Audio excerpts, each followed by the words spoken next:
নমস্কার বন্ধুরা, good morning. তোমরা সবাই কেমন আছো গো? আশা করি খুবই ভালো আছো। আমিও খুব ভালো আছি। দেখুন, এখানে আজকে আপনাদের সাথে একটা রেসিপি শেয়ার করব, বাঁধাকপির সবজি। সরষের তেল বসিয়ে দিয়েছি, দিয়ে দিচ্ছি তেজপাতা, শুকনো লঙ্কা ফোড়ন। তেজপাতা শুকনো লঙ্কা হয়ে গেছে, এই যে আলু কেটে ধুয়ে রেখেছি দিয়ে দিচ্ছি। দিয়ে দিচ্ছি নুন স্বাদ মতো।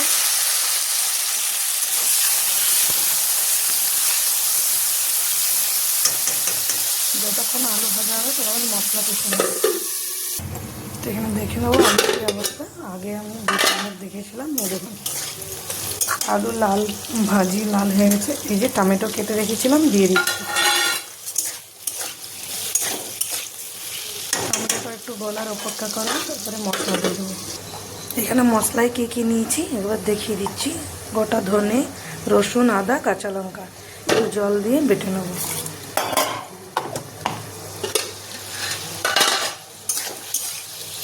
এই যে টমেটো হালকা সিদ্ধ হয়ে গেছে, মশলা বেটে দিয়েছি, তো দিয়ে দেবো।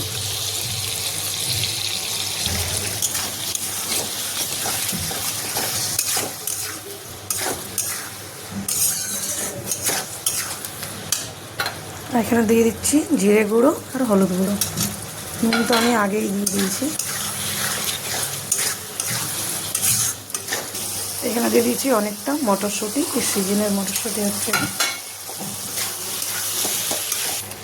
তো এখানে দেখুন মশলা, আলু, মটর চিনি সব মিলে একাকার হয়ে গেছে আর খুব সুন্দরভাবে কষানো হয়ে গেছে। মশলার গন্ধও চলে গেছে।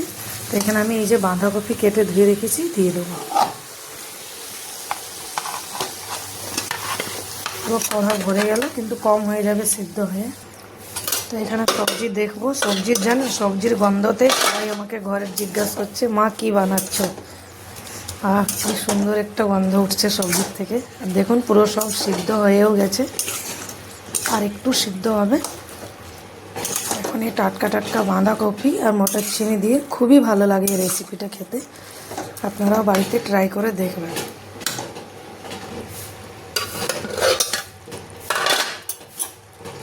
সবশেষে দিয়ে দিচ্ছি একটু চিনি আর দিয়ে দিচ্ছি ধনেপাতা কুচানো, দিয়ে খুব ভালোভাবে মিলিয়ে নেব। দিয়ে দিচ্ছি একটু গরম মশলা গুঁড়ো।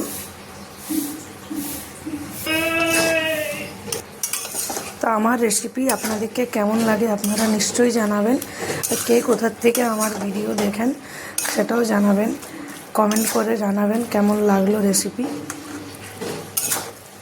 রেসিপি ভালো লাগলে লাইক সাবস্ক্রাইব করবেন। ভালো থাকবেন, সুস্থ থাকবেন।